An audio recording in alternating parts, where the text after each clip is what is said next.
Makanya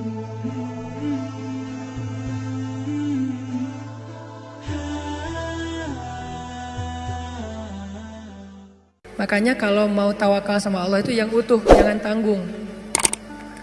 Kalau mau menyerahkan satu urusan kepada Allah itu yang utuh, jangan tanggung. Apa utuhnya? Yakinnya yang utuh. Jangan bisa nggak ya? Ya udah deh, doa aja dulu. Bisa nggak bisanya kita lihat aja nanti. Jangan muji Allah. Jangankan Allah, hamba aja, ulama aja kita nggak boleh muji. Salah satu adab dalam mencari ilmu itu apa teman-teman? Tidak boleh bertanya kepada ulama, kepada guru, pertanyaan yang tujuannya hanya untuk menguji keilmuan guru. Itu adab mencari ilmu, nggak boleh. Sengaja nanya, Ustaz saya mau nanya, coba sebutkan ayat ini, jadi kayak ujian ya. Itu tidak boleh dalam adab mencari ilmu. Karena yang boleh bertanya hal yang kayak gini, ngetes guru hanyalah gurunya.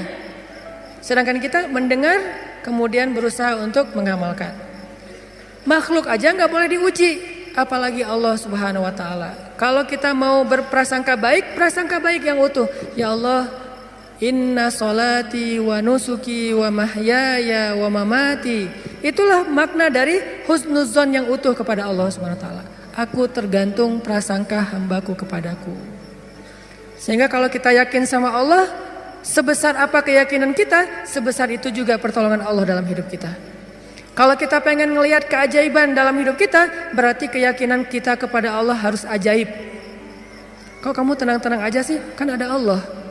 Ya sih ada Allah, tapi kan, nah yang bilang tapi, maka tidak akan pernah melihat keajaiban dalam hidupnya. Yang bilang cuman, yang bilang alasan-alasan yang banyak, berarti dia nggak bakalan pernah ngelihat hal-hal yang ajaib terjadi dalam kehidupannya. Kalau dia pengen ngelihat hal yang ajaib, dia nggak boleh bilang tapi, dia cukup bilang hasbiyallah. Cukup buat saya Allah. Maka terjadilah keajaiban dalam hidupnya. Kok nggak ada kejadian keajaiban dalam hidup dia? Padahal dia udah sering bilang hasbiyallah. Kita nggak tahu, dia tahu. Kita nggak ngerasa, dia yang ngerasa. Ada teman kita nih lagi diuji dengan ujian yang sangat berat, sakitnya parah, tapi lisannya selalu berzikir hasbiyallah, hasbiyallah, Allah syafi, wa idza maridtu fahuwa yashfin. Dia terus memuji Allah. Kita yang ngedengar bertanya, dia tuh udah sering berzikir loh, kok sakitnya belum sembuh-sembuh juga? Suka gitu kan? Dia itu udah sering berzikir loh, kok hutangnya belum lunas-lunas juga? Dia itu udah sering berzikir loh, kok masih jomblo juga? Ada yang ngerasa kayak gitu? Karena kita gak ngerasa apa yang dia rasa setelah berzikir. Ternyata kadang Allah menolong seseorang itu bukan dengan mencabut masalahnya. Yang lebih hebat lagi, Allah menolong seseorang dalam masalah dengan cara menguatkan hatinya dalam menghadapi masalah. Masalahnya gak diangkat sama Allah, tapi hatinya dikuatkan. Sehingga dia tidak pernah mengeluh, gak pernah berputus asa, gak pernah menjadi orang yang lemah, kemudian pundung kepada Allah, enggak. Berarti Allah sudah menolong hatinya. Dan buat dia itu kadang lebih baik daripada kita yang hanya menonton dari luar. Kenapa dia masih bertahan? Kenapa dia masih kayak wajahnya kayak enggak kesakitan? Kenapa dia kayak enggak pernah ngeluh? Kalau kita jenguk dia ke rumah, dia nggak pernah ngeluh, justru kita yang ngeluh. Justru kita yang malu karena merasa kita lebih banyak mengeluh daripada dia. Lihat aja saudara-saudara kita yang sedang diuji oleh Allah di Syam, di Suriah. Apakah Allah mencabut peperangan dari sana sehingga mereka tiba-tiba merdeka lagi seperti dulu tahun 2000-an? Enggak. Terus apakah Allah nggak nolong orang Suriah? Nolong banget. Gimana cara Allah menolong orang Suriah? Dikuatkan hati mereka. Mungkin kalau kita berada di posisi yang sama, dari dulu kita udah putus asa tuh. Berat banget kan ujian di Suriah? Anak kecil yang harus jadi ayah dan ibu buat adiknya yang masih kecil. Padahal dia juga masih SD, tapi udah jadi orang tua buat adiknya. Anak kecil yang tangan dan kakinya putus karena tertimbun dengan reruntuhan bangunan. Lalu harus diamputasi, harus dijahit lukanya tanpa ada obat bius. Apa yang dia baca dan menahan rasa sakit? Dia baca Al-Quran. Lagi dijahit nih, lukanya yang menganga dijahit, gak pakai obat bius. Biusnya apa? Membaca Al-Quran. Apakah kita bisa membius diri kita dengan membaca Al-Quran? Bisa, bius total. Begitu baca Quran ngantuk langsung ya. Kalau bius lokal belum bisa, bius total ya. Duh gak bisa tidur, terus ngapain? Dengerin Al-Quran langsung tidur. Kalau sahabat Nabi dengar Al-Quran nggak bisa tidur. Kalau kita nggak bisa tidur, dengar Quran. Kebalikan dari sahabat Nabi. Umar tuh kalau lagi malam baca Quran pasti nggak bisa tidur. Kita kalau nggak bisa tidur pasti baca Quran langsung tidur. Kadang-kadang baca Qurannya baru Bismillah udah tidur. Apalagi di dalam sholat. Kalau imamnya bacanya panjang, itu obat bius banget tuh. Langsung pada tunduh kan ya. Begitu kita dengar bacaan Al-Quran. Apa yang membuat mereka kuat? Pertolongan Allah. Saat dijahit lukanya, mereka baca Bismillahirrahmanirrahim, Alif Lam Mim, sambil dijahit. Dzalikal kitabu la raiba fihi hudal lil muttaqin. Dijahit lagi dijahit. Dan bukan satu luka, ada beberapa luka di sekujur tubuhnya. Alladzina yu'minuna bil ghaibi wa yuqimunas salata wa mimma razaqnahum yunfiqun. Coba lihat. Itulah pertolongan Allah untuk anak-anak ini. Allah tidak mengangkat luka mereka, Allah tidak mengangkat kezaliman dalam kehidupan mereka, tetapi Allah menguatkan hati mereka, dan itulah penjagaan Allah kepada mereka. Sedangkan orang yang tidak dikuatkan hatinya, baru juga diputusin sudah bunuh diri, gagal pula.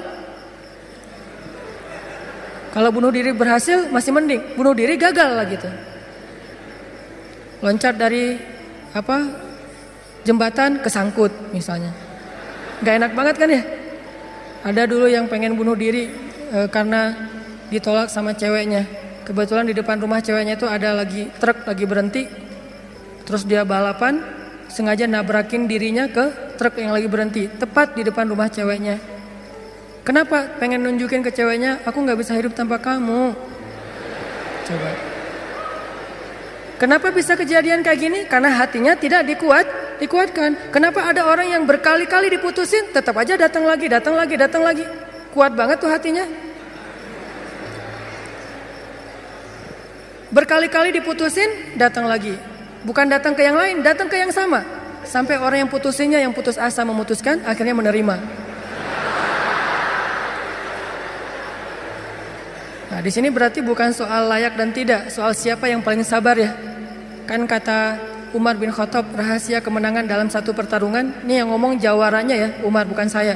Kalau saya mungkin bukan petarung, kalau Umar kan petarung. Dia ngomong apa? Rahasia kemenangan dalam satu pertarungan bukan teknik, bukan kekuatan fisik, tapi ketahanan, kesabaran. Siapa yang paling sabar, dia yang akan menang. Siapa yang paling sabar sampai ronde 10, maka dialah yang menang.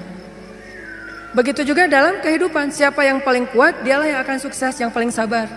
Ternyata kadang Allah menolong kita bukan dengan cara buat hidup kita gak ada masalah.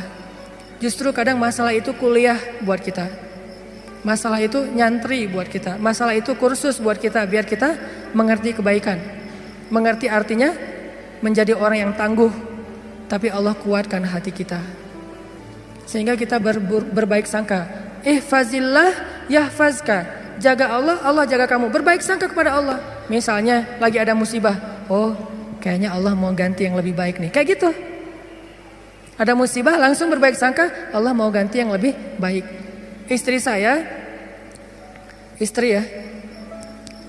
saya tuh salah satunya, dan beliau aktivis mengurus pasien-pasien kanker yang kurang mampu di Bandung. Jadi kita punya namanya Rumah Teduh, menampung ada sekitar 6 rumah, menampung lebih dari 70 pasien, termasuk ada yang dari Garut, dari Tasik, dari pelosok-pelosok. Bahkan ada yang dari Garut bagian selatan yang kemarin sempat kita anterin, udah meninggal pakai ambulan. Dari Bandung ke rumahnya itu 12 jam. Karena pertama udah sampai di jalan raya harus digotong, gak bisa naik mobil ke atas, ke bukit gitu. Gotongnya aja sejam. Kalau pakai motor gak mungkin kan, bawa tandu kan pakai motor gak mungkin ya. Tapi kalau teman-teman anak-anak motor kayaknya bisa nih ngetrik ya, bawa. Kalau kita nggak bisa akhirnya ditandu, sejam naik ke atas tuh. Nah, kemarin ada kejadian di salah satu rumah teduh untuk nampung pasien-pasien yang kurang mampu bersama keluarga mereka.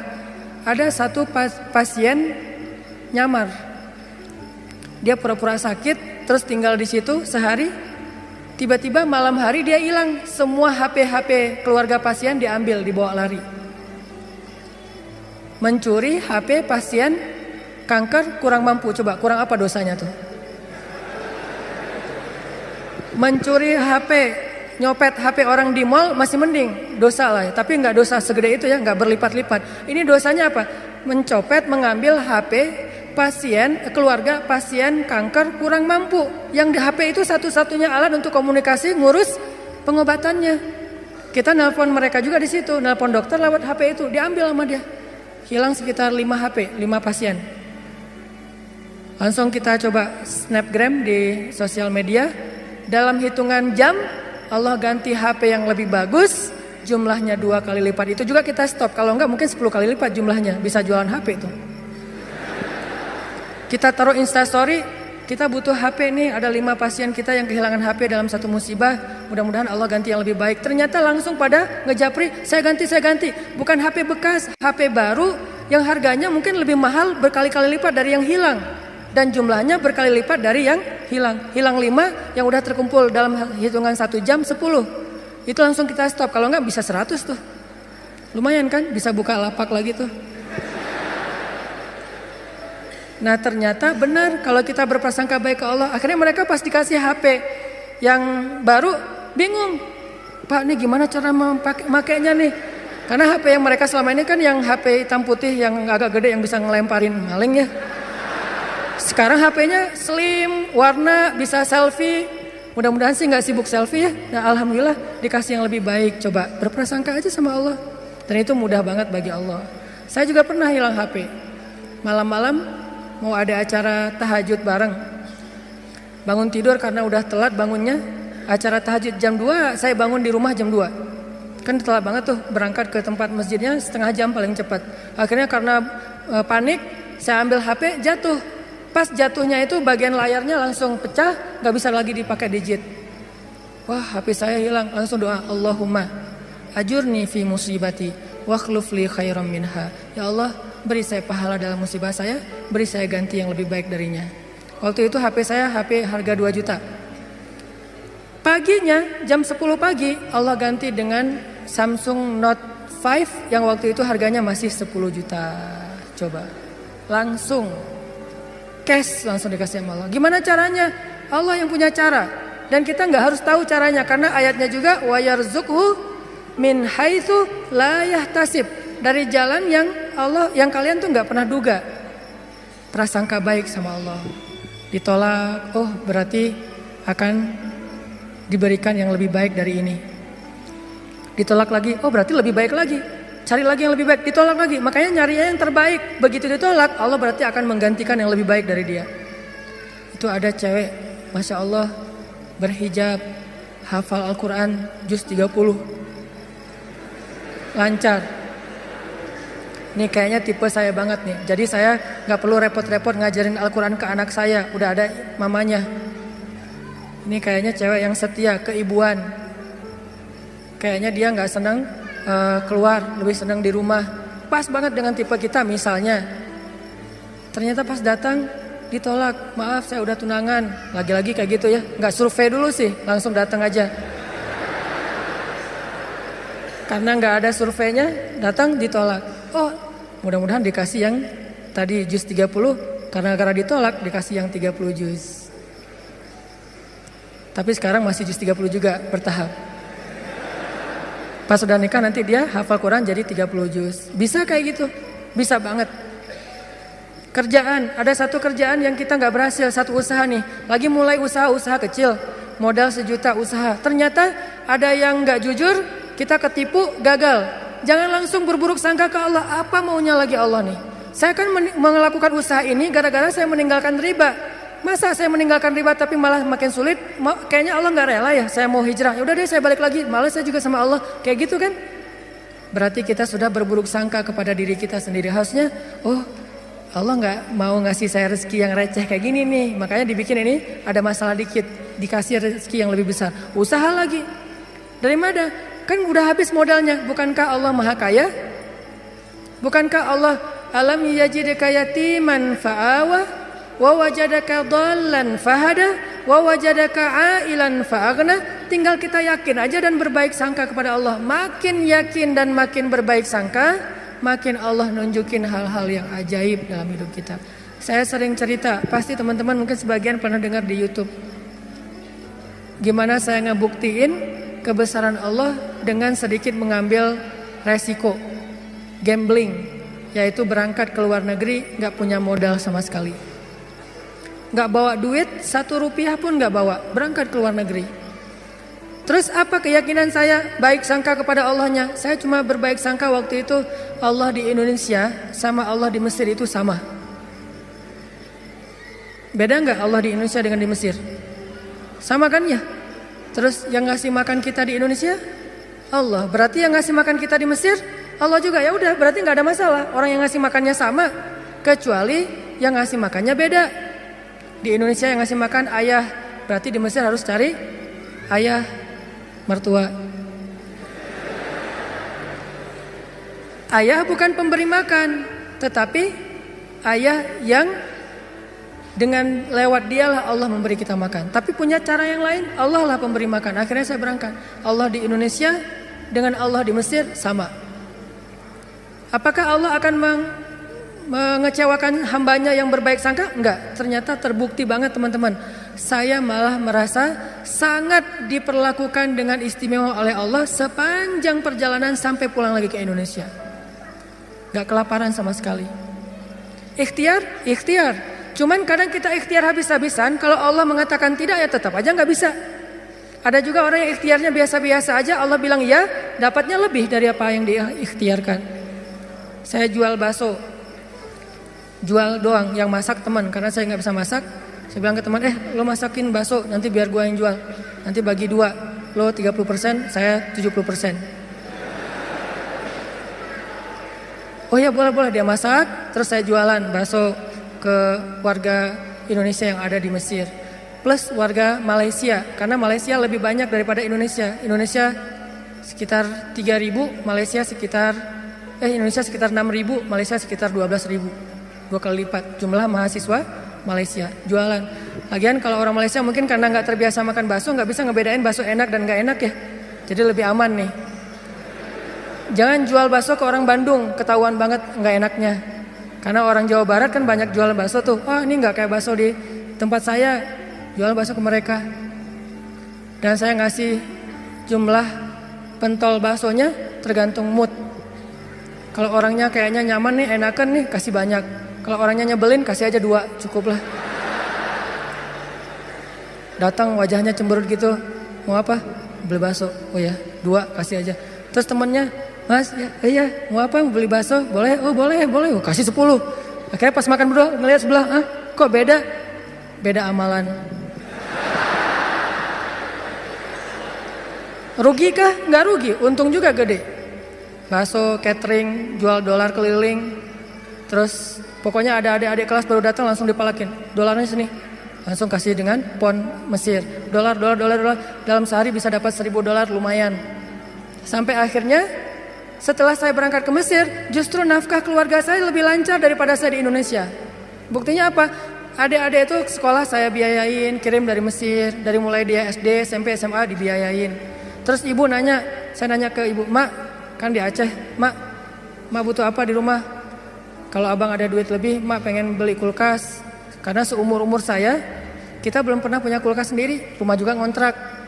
Kalau Ramadan itu ngambil es dari rumah tetangga. Nah ini mau Ramadan nih, pengen punya kulkas sendiri. Oh boleh Mak, berapa aja lah. Yang 5 juta juga gak apa-apa kata Mak. Kemahalan. Akhirnya saya kirim 1,5 juta beli kulkas yang 1 pintu, yang kecil. Bahagia. Mak butuh apa lagi? Ya ini adik-adik baju lebaran belum dibeli, kirim baju lebaran. Mak butuh apa lagi? Ini uang kontrakan bulan ini belum bayar, kirim. Ternyata benar, kalau kita berbaik sangka ke Allah sekali, Allah akan ngebalasnya minimal 10 kali. Sampai menikah di sana, punya anak di sana, pulang ke Indonesia.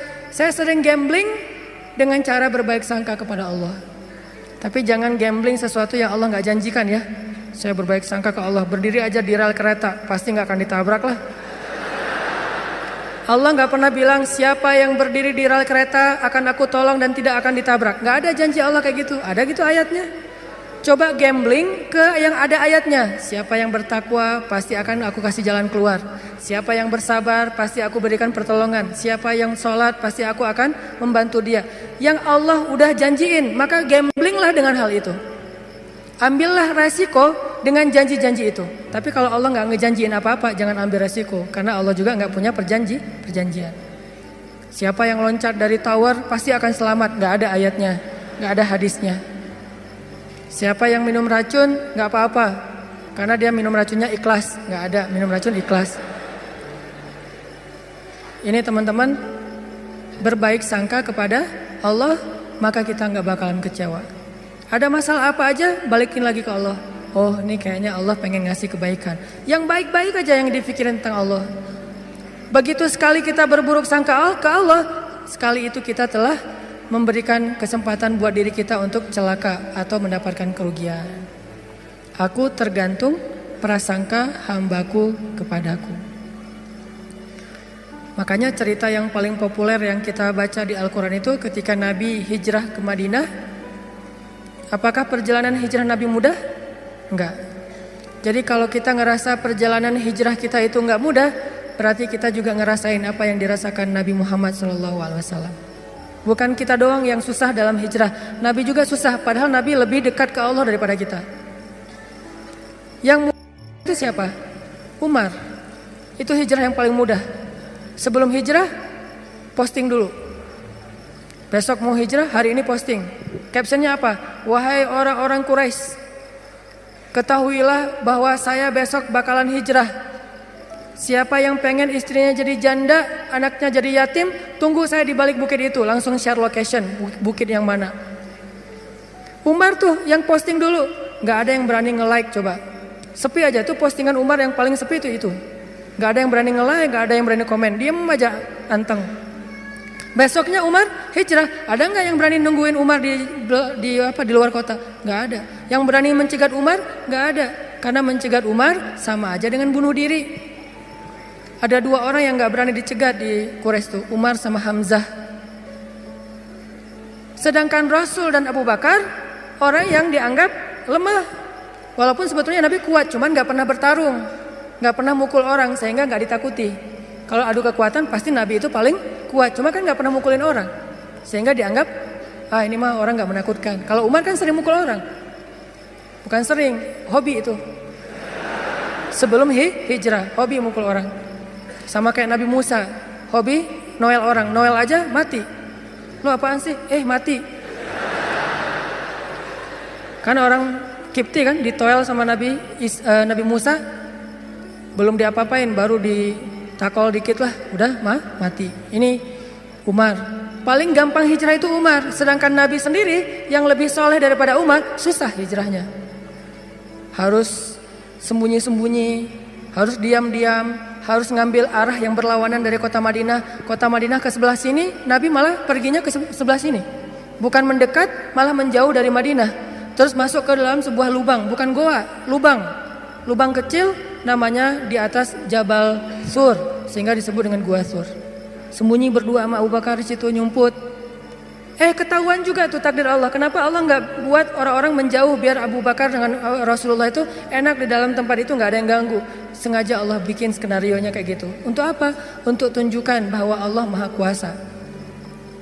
Buat orang yang beriman itu nggak ngaruh.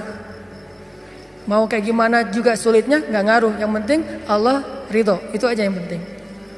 Yang penting Allah bersama kita. Cuma itu yang penting. Sehingga akhirnya ketika orang-orang berada tepat di mulut gua, itu jarak Nabi sama musuhnya itu cuma hitungan jengkal loh. Setengah lutut mereka, setengah kaki mereka itu udah kelihatan sama Nabi kayak gini nih. Tepat di depan Nabi. Sampai Abu Bakar berbisik ke Rasulullah, "Ya Rasulullah, kalau mereka ngelihat ke bawah, pasti mereka akan menemukan kita. Gimana nih? Abu Bakar yang khawatir. Abu Bakar yang takut, bukan takut dan khawatir terhadap keselamatan dirinya, tapi khawatir terhadap keselamatan kekasihnya Rasulullah SAW. Saking sayangnya Abu Bakar kepada Rasul. Ya Rasulullah gimana nih? Apa kata Rasulullah? Ya Abu Bakar. Lembut Nabi ngomongnya. Ya Abu Bakar, ma dhannuka bisnain? Allahu salisuhuma. Ya Abu Bakar, kenapa kamu mikir kita berdua doang? Bukankah Allah yang ketiga? Jadi kalau kita merasa sendiri, kenapa kita berpikir kita sendiri? Bukankah Allah yang kedua? Kalau kita merasa sedikit, kenapa kita berpikir sedikit? Bukankah Allah itu punya banyak pasukan yang diturunkan dalam perang Badar, perang Ahzab dan yang lainnya? Ma dhannuka bitsnain Allahu salisuhuma. Kenapa kamu mikir cuma berdua padahal Allah yang ketiga? La tahzan innallaha ma'ana. Jangan khawatir ya Abu Bakar, Allah bersama kita. Setelah Rasulullah ngomong kayak gitu, apa yang terjadi? Apakah musuh kemudian menemukan mereka? Tidak. Gimana cara Allah memalingkan mereka? Allah palingkan hati dan pikiran musuh. Gak kepikiran ngelihat ke bawah, gak pengen juga ngelihat ke bawah. Ini cara Allah nih. Kalau ada berita bahwa di situ ada laba-laba, ada merpati bikin sarang, itu masih kontroversi di antara ulama. Ada ulama mengatakan itu benar, ada ulama mengatakan itu dhaif. Allahu alam. Tapi yang pasti Allah memalingkan mata, pikiran dan hati musuh dari melihat ke arah Rasul dan Abu Bakar. Itulah pertolongan Allah. Bukan ketemu terus tarung, musuh kalah. Gak usah serepot itu. Allah gak mau juga ngerepotin hambanya. Allah cuma pengen nunjukin kebesarannya aja. Dibuat musuh datang sampai sedekat mungkin, ukurannya cuma beberapa sentimeter, tapi dalam kedekatan yang luar biasa itu Allah tunjukin mereka tidak bisa ngapa-ngapain. Dipalingkan aja wajahnya, ngelihat ke semua sisi dilihat, tapi ke bawah enggak. Kan enggak masuk akal kan? Kenapa bisa kayak gitu? Inilah kebesaran Allah.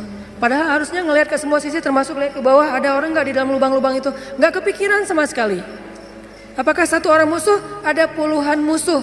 Dan puluhan musuh itu tidak satu orang pun yang berpikir untuk ngelihat ke dalam lubang itu. Satu orang pun gak berpikir. Begitulah cara Allah menolong kita. Allah bisa buat semua hati sayang kepada kita, sehingga Allah angkat derajat kita. Allah mengangkat derajat seseorang, merendahkan yang lain. Tiba-tiba semuanya jadi simpatik sama kita, respect sama kita. Mudah banget buat Allah.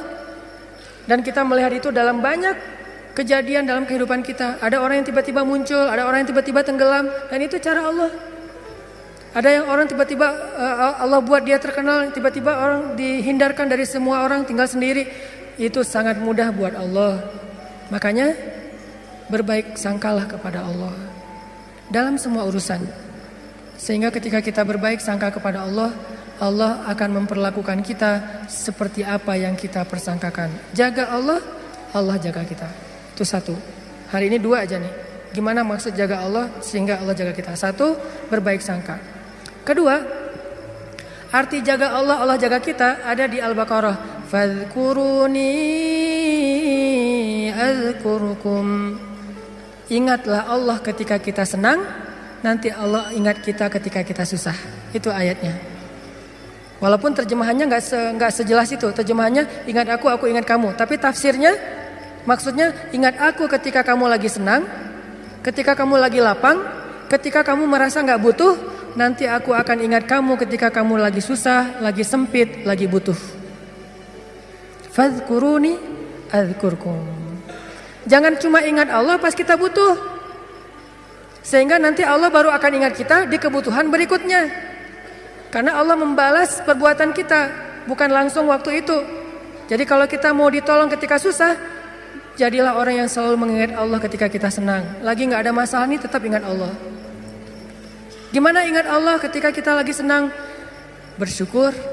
Ketika dapat nikmat, alhamdulillah ini nikmat dari Allah. Diingat, Allahnya tuh dimention terus, di tag terus. Sehingga ketika nanti kita kekurangan, Allah akan bilang, itu hambaku lagi kekurangan, aku bantu deh. Karena ketika aku kasih dia nikmat, dia ingat aku. Begitu dia punya masalah, aku akan ingat dia. Apa contohnya? Contohnya ada seorang laki-laki, ini cerita Nabi nih, hadis, tapi hadisnya dalam bentuk cerita. Ada seorang laki-laki lagi musafir di zaman sebelum zaman Nabi, mungkin di zaman Nabi Isa atau zaman Nabi sebelumnya, tidak disebutkan. Yang jelas umat terdahulu, Bani Israel. Ada seorang laki-laki lagi jalan